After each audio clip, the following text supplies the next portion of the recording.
കൊല്ലം ഫാത്തിമ മാതാ കോളേജിലെ വിദ്യാർത്ഥിനി രാഖി കൃഷ്ണയുടെ ആത്മഹത്യയിൽ പ്രതിഷേധിച്ച് വിദ്യാർത്ഥി സംഘടനകൾ നടത്തിയ മാർച്ചിൽ സംഘർഷം. SFI പ്രവർത്തകർ കോളേജിന്റെ ബോർഡും സെക്യൂരിറ്റി ഗാർഡ് റൂമും തല്ലി തകർത്തു. കോളേജിന് നേരെ കല്ലേറുമുണ്ടായി. ആത്മഹത്യയിൽ സംസ്ഥാന യുവജന കമ്മീഷൻ സ്വമേധയാ കേസെടുത്തു.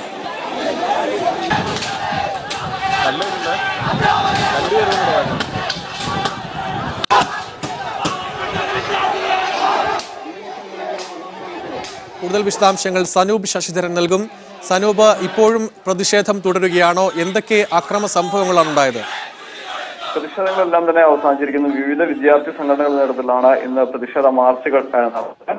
ഇന്നലെ ഉച്ചയ്ക്കായിരുന്നു പരീക്ഷയിൽ കോപ്പിയടിച്ചെന്ന് ആരോപിച്ച് പിടിച്ച രാഖി കൃഷ്ണ ട്രെയിനിന് മുന്നിൽ ചാടി ആത്മഹത്യ ചെയ്തത്. ഈ സംഭവത്തിൽ കുറ്റക്കാരായ അധ്യാപകർക്കെതിരെ നടപടിയെടുക്കണം.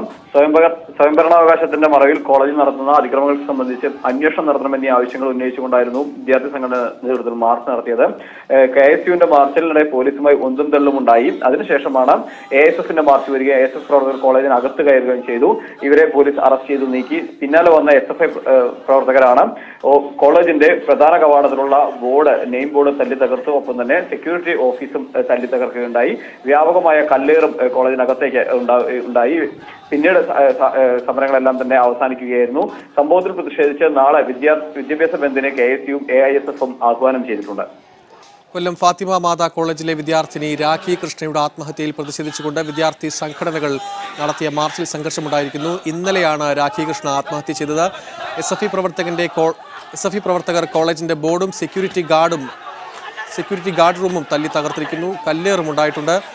സംസ്ഥാന യുവജന കമ്മീഷൻ ഈ ആത്മഹത്യയിൽ സ്വമേധയാ കേസെടുക്കുകയും ചെയ്തിട്ടുണ്ട്. വിശദാംശങ്ങളാണ് സനൂപ് ശശിധരൻ നൽകിയത് കൊല്ലത്ത് നിന്ന്.